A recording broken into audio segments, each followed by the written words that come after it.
Welcome to the Deep Dive Perspective.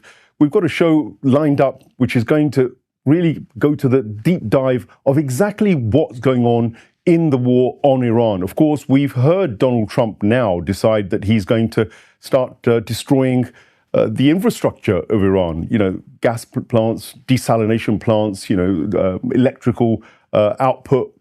That's essentially a war crime. And with me to analyze this, to deconstruct it, I've got two great guests. Bushra Shaikh, who's a geopolitical analyst who's been to Iran very, very recently and has also been watching the whole development of this region going up in flames, essentially. And of course, we have also Dr. Helyeh from Tehran, who's going to give us an insight from that part of the world as to what it feels like to be on the other side. Welcome to the show, ladies.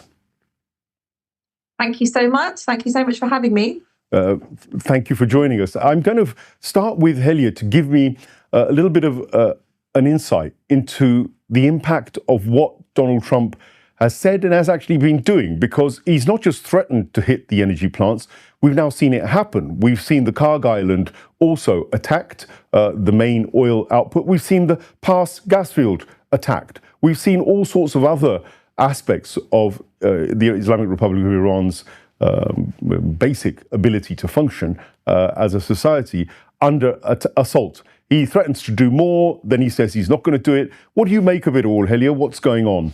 Everything that's been happening aligns with the very incoherent and lack of a strategy that has been articulated by U.S. officials and aggressors throughout the war from day one. They started with very confused and contradictory objectives as they would articulate why they initiated the attacks on Iran. And we saw day after day how, just like as we've seen in Gaza, the aim has consistently been to create fear, to destruct Iran structurally as a society, both through targeting civilians, specifically, as we remember, it started with the mass atrocity that took place in Minab against 165 students aged between 6 to 12. And that was day one of the aggression.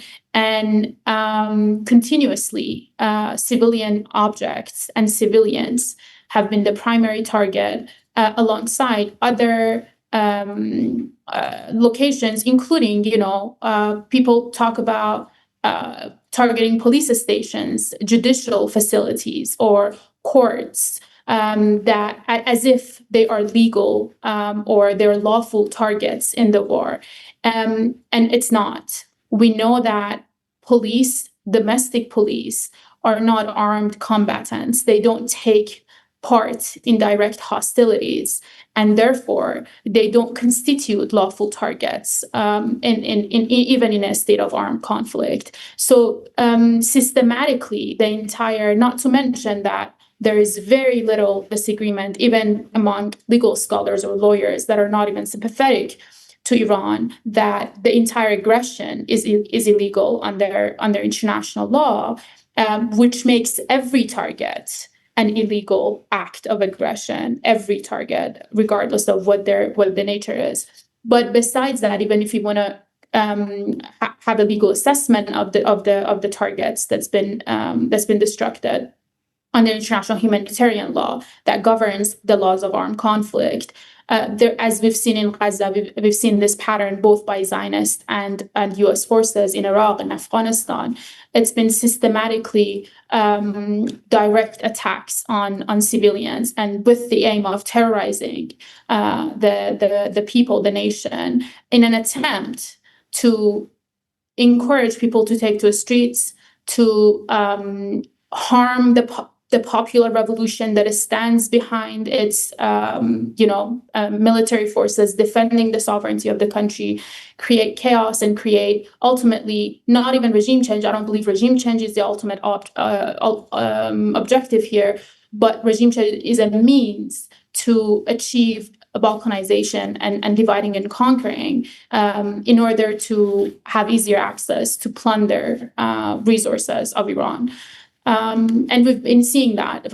As you mentioned, over the past few days, we saw South Pars gas refinery, the largest oil production refinery of Iran, which I believe constitute 14 or 13 functioning refineries, gas refineries, which also hosts, by the way, the largest labor movement in the country, directly attacked and targeted.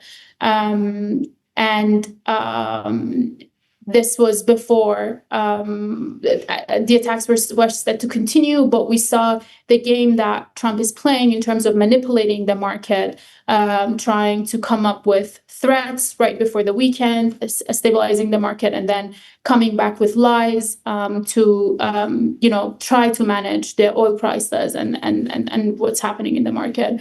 It's all within the broader chaotic, inconsistent and incoherent and contradictory strategy that the US has been following throughout. That gives us a wonderful overview straight away. Bushra, what's your take on this? You've been watching these kinds of developments. When you were in Iran, of course, one of your jobs was to see if the Islamic Republic of Iran was exactly what the propaganda or the haspara about Iran was. You know, they had painted Iran as some sort of medieval mullah-run society with a backward attitude, and who were basically dragging women around on streets and forcing them to wear headscarves. So there was a lot of propaganda, which is the other side of the dirty war that Helyeh's raised. Do feel free to tell us on either of those points what your thoughts are. Well, firstly, Helyeh is absolutely right. This is a legal act of aggression that has been committed by the USA on behest of Israel. We know that very, very clearly. From the offset, we knew there wasn't a clear strategic direction that the US were going to take this war into. It's been murky waters from the beginning. We saw that it began as a movement for the liberation of Iranian women. It then went on to, Iran's program of nuclear weapons. It then moved on to, well, perhaps we need to have a regime change. So from the beginning, it has been very, very unclear to the majority of people watching what this war was really about, which speaks to how much propaganda there currently is, not only in mainstream broadcasting, but even on the online platforms. And the reason why there's so much propaganda is because there is no clear direction from the United States. This is absolutely a war that Israel wanted on Iran. And this speaks into the dehumanization of not only Iran, but the general populace of Muslim majority nations. According to the West, and by their own prism of description, non-Westerners, Muslims or Arabs, even if we can make it wider, they are far more uncivilized than the Western world. And this is what I would say that the whole consistent manufacturing of portraying Iran as the enemy. The enemy is Iran. To people in America, to people in Great Britain and into Europe, you have to see Iran as the enemy. And why do they do that? Because they do that to create consent to go and wage illegal wars. These are direct connections that people need to be made aware of. And just speaking into me going to Iran myself, it's not only sad to see the framing of the population of Iran in such a way. What mainstream media truly tells us about Iran, about the leadership, about their culture, their faith, and their people is completely different to the ground when you're inside.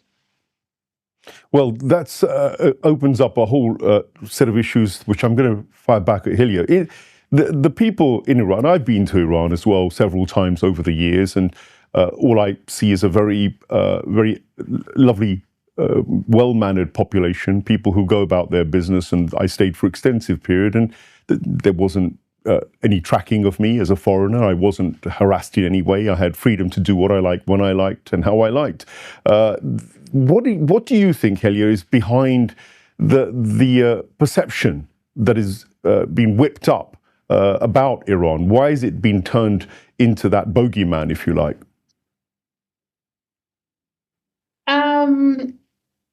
I mean, I'll start with this. I lived my entire adult life in the West. You know, I lived in the UK. I lived in Canada for many years. I lived in the States. And as you know, controversial as this may sound, I've had, and it's only been less than a year that I've been living in Iran as an adult for the first time.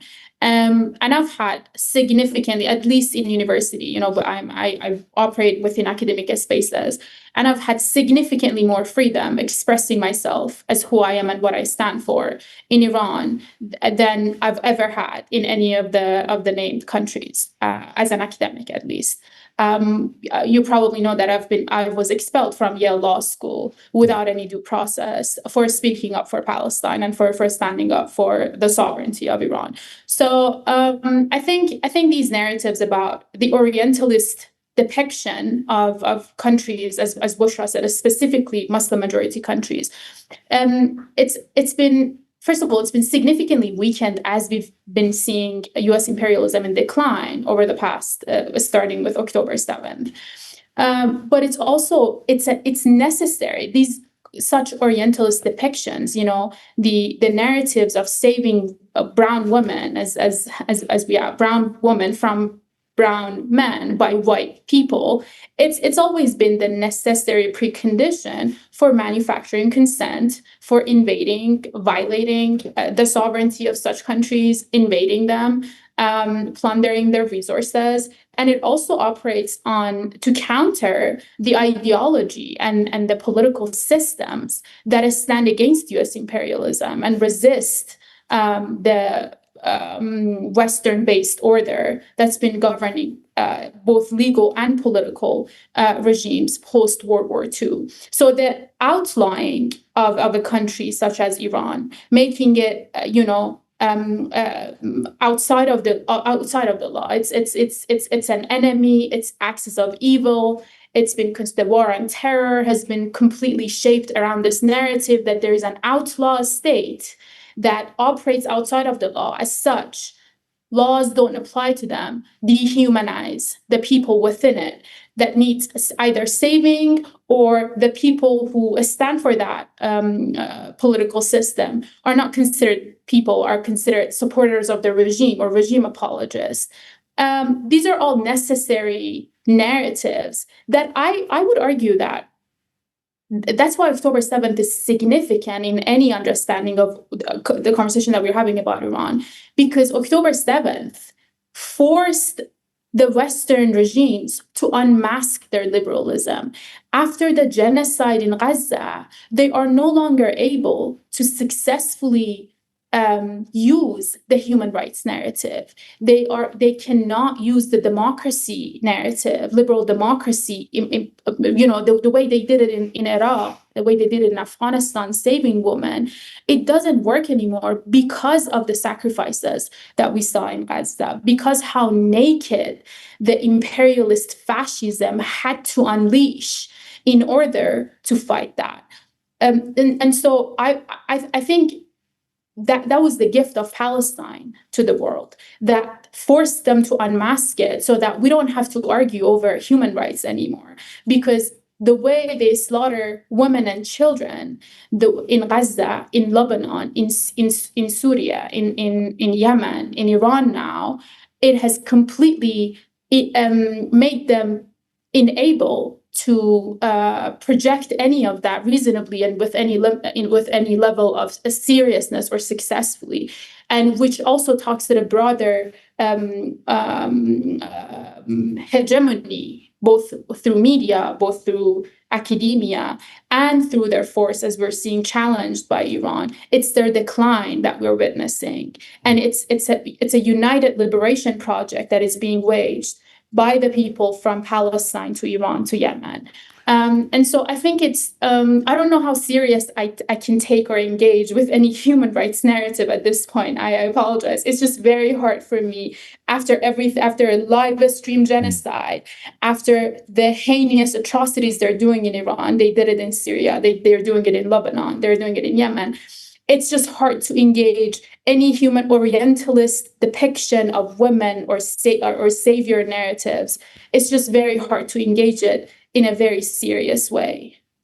This is a very important point, really, because in order to justify war crimes, you do need to basically paint a dehumanized picture, don't you, Bushra? If you like, Trump's hitting of desalination plants, or his hitting of the gas plants, or attacking a children's school, I mean, all of it is justified in many Western minds, so long as you know that there's a repressive government and there's a hateful sort of theocracy, and that you can then basically do what you like. And in terms of doing what they like, what's your take on what you've seen so far and the way that this war has been panning out? I mean, the Americans seem to be drumming up this notion that they're winning, but quite obviously, I mean, with the withdrawal of their naval power from the region, Abraham Lincoln and other bits of evidence there, their failure to really destroy the internal system of Iran in terms of the leadership. They killed so many, yet it's still functioning. Their inability to stop the bombs raining down on Israel, and not only stop them, now it seems as though they can't even defend them at all. Your take on how the wars developed in light of the kind of demonization they'd done and what they've actually then got back in return from Iran? I actually believe that Donald Trump has done the world a bit of a favor. You see, for so long, we've had these wars waged on, I would say, our countries in the Middle East, West Asia, South Asia. But it's been done in such a way where it's kind of concealed and covered up. It's kind of what we're seeing Donald Trump do is actually taking the mask off.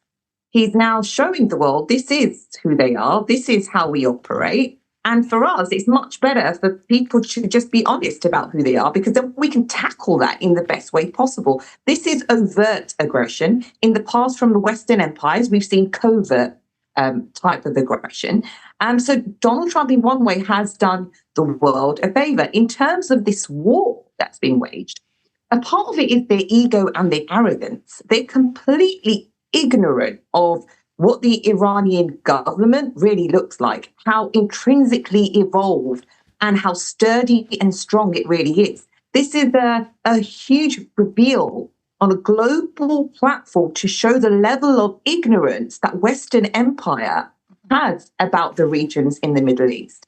It was a strategic error that Donald Trump clearly has made by going into Iran and starting this war with Israel. This is very apparent to see.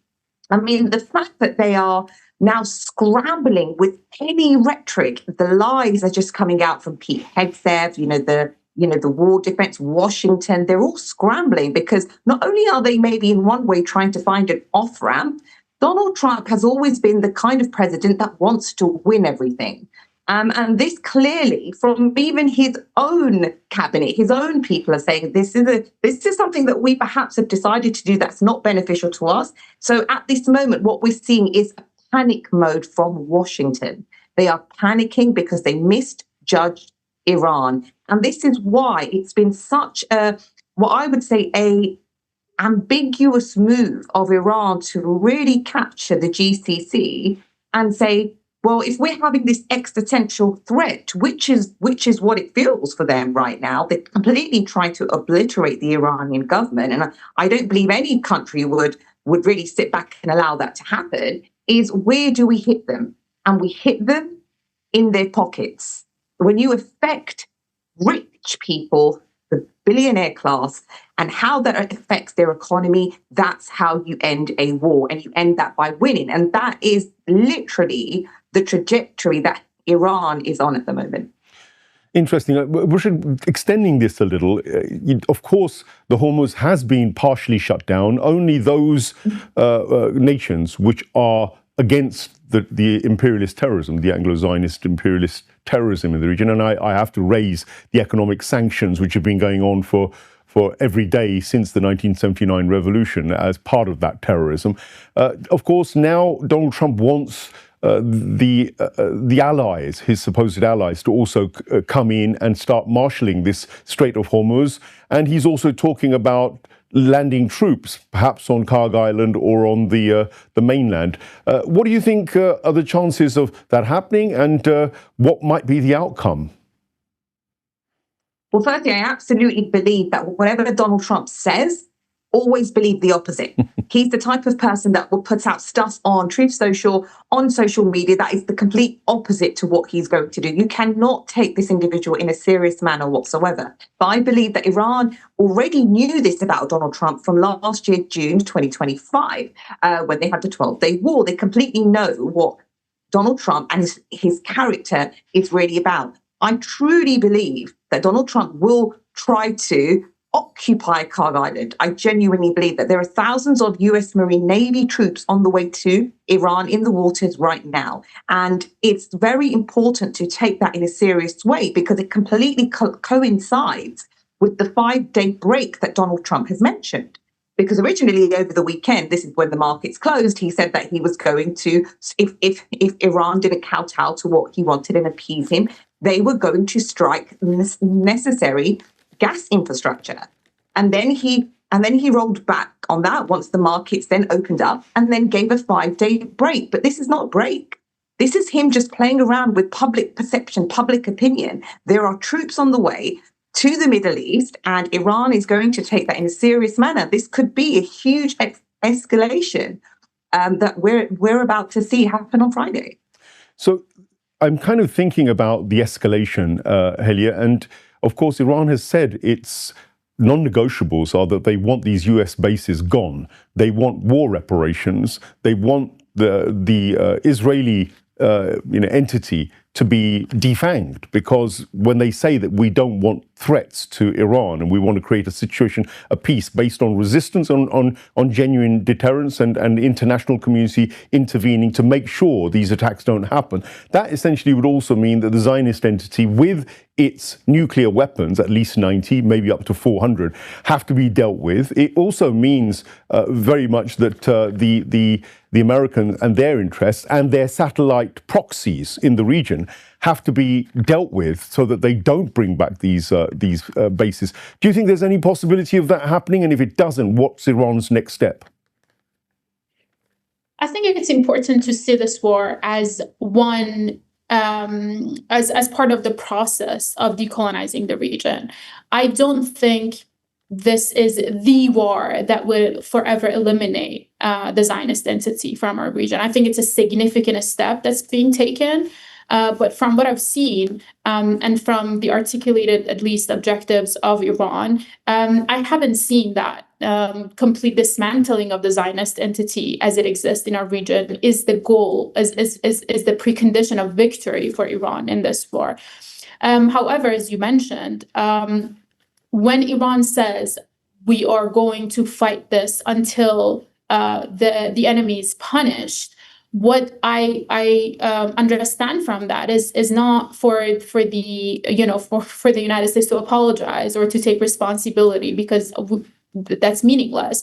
What it means is that it not only reestablishes deterrence in a way that it would make the enemy understand how costly it is for it, but it also dismantles its ability within the region to initiate further attacks. Which is why targeting US military bases within the region all across and making them dysfunctional or making them empty of US soldiers is one of the objectives that Iran has been pursuing effectively in this war.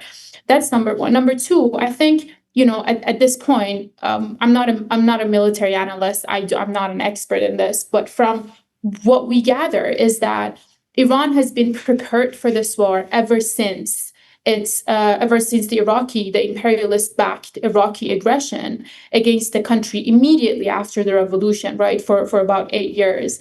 And so they've been aware of how the United States would be able to inflict damage, and they've been working towards countering that. And how they've been effectively been able to do this is by decentralizing everything: energy infrastructure, military infrastructure, civilian infrastructure. Everything in Iran is decentralized, essentially. So it is not the case that U.S. Zionist forces are able to hit one infrastructure, whether it's energy, oil, electricity, what you have. They can't. They make the country dysfunctional because of how decentralized it is, as it is with it. It's also true that this is also true about the military infrastructure, the missiles, the way that a military is operated and situated. It's all decentralized. So it's very hard to target Iran in a way that would make the country dysfunction. And it also goes to the broader, if you want to say miscalculation, I don't know if that's the right way. I think, I've had conversation with Bikram Gill, who I think rightly characterized this as a fear. They are operating from a place of fear, and that leads them to miscalculated strategies. They know very well, or they should have, that Iran, by taking out Iranian leaders or military commanders, as they did in the 12-day war, they took out the first key generation of military commanders. And they took out, after the supreme leader, alongside supreme leader, they also took out another generation of military commanders. And yet, Iran has been able to conduct one of the most successful military operations against U.S. forces historically, without the presence of those commanders. So I think it's about their fear, it's about their miscalculation, but it's also about maybe believing their own propaganda, especially in this administration, right? Not believing that Iran depends on a popular revolution. Iran was founded upon an anti-imperialist popular revolution, and the people has consistently throughout 47 years ago, consistently its greatest asset and its greatest potential.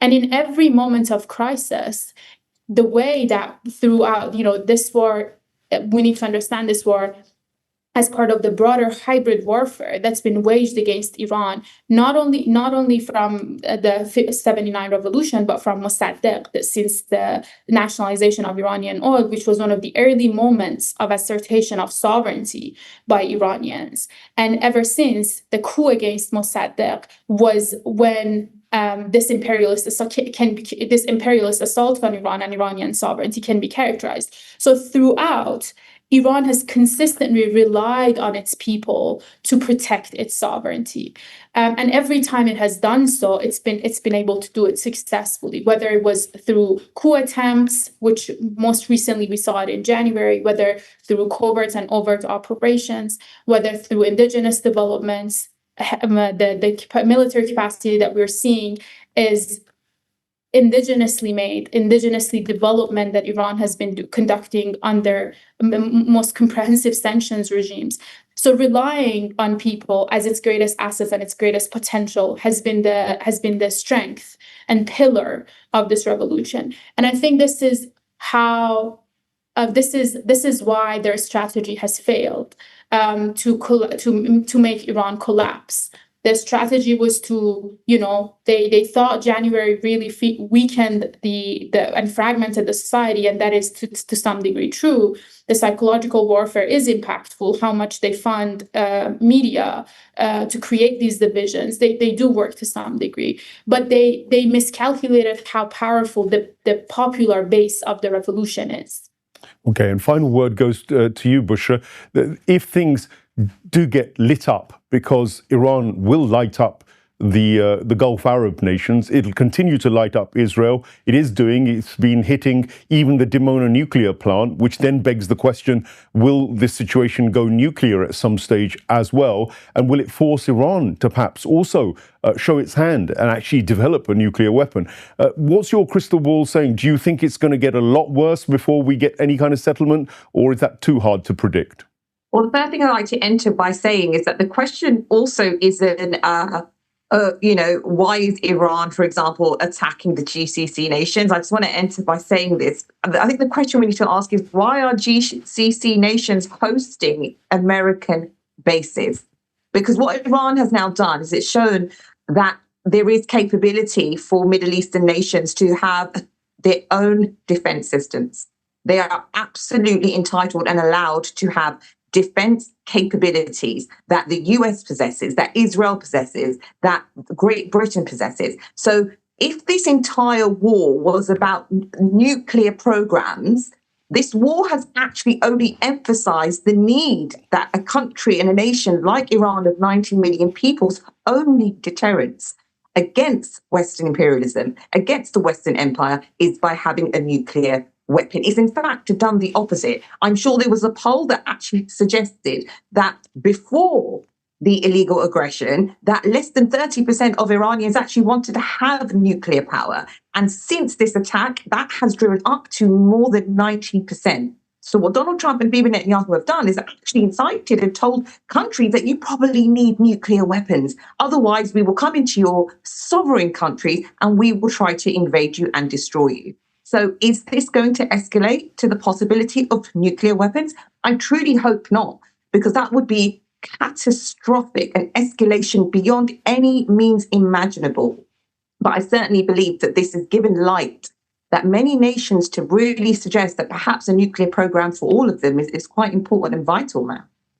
Thank you, Bushra. Well, I can't really add too much to that. A very detailed and forensic analysis about where we are at the moment. And I have to say, it seems as though Donald Trump has achieved quite a lot. He's managed to unsanction Iranian oil, because Iranian oil now, the ships are allowed to sell their oil because the markets needed it. He's also been very successful because he's also managed to unsanction Russian oil, which is now also being sold freely. He's managed to have F-35s, the mythical stealth model of fighters, the latest state-of-the-art fighters, downed by very basic Iranian-made technology. He's managed to destroy the myth of warships being able to dominate the seas around the world. He's managed to also assert the actual galvanization of Iranian public opinion, to unite the Iranian people and to give them every reason to go ahead and actually become nuclear, which they're still resisting, it seems. And I thank my guests. I could list all the other achievements of Donald Trump, but perhaps that's enough for now, just to show that he's also got the achievement of being a war criminal for killing at least 168 girls. Viva liberation of women of Iran by the West. You know, killing little girls is a good way of liberating them. I'm sure you've liberated them to paradise, that much I can say, but you've certainly labeled, and I think the Americans increasingly, as the Israelis, are being labeled as essentially what they are, you know, barbaric, savage establishments which have no care for anybody, let alone women, life and freedom. Quite the reverse, it seems. Thank you, ladies, and it's another conclusion to a deep dive. Do like, share, subscribe, not only to my channel, but also look up Bushra and Helyeh, both very active on X for sure. That's where I see them a lot. But they have their own video channels, I think, as well, and outlets that they're operating for. Do follow them and like, subscribe to them, because it's these kinds of independent, honest voices which are the reason why you get any truth at all. If you leave it to legacy media, they will give you Jackanory stories all day long, and you might as well live in a deluded world. That's what they want you to do. We're here to bring you to reality. Thank you for watching.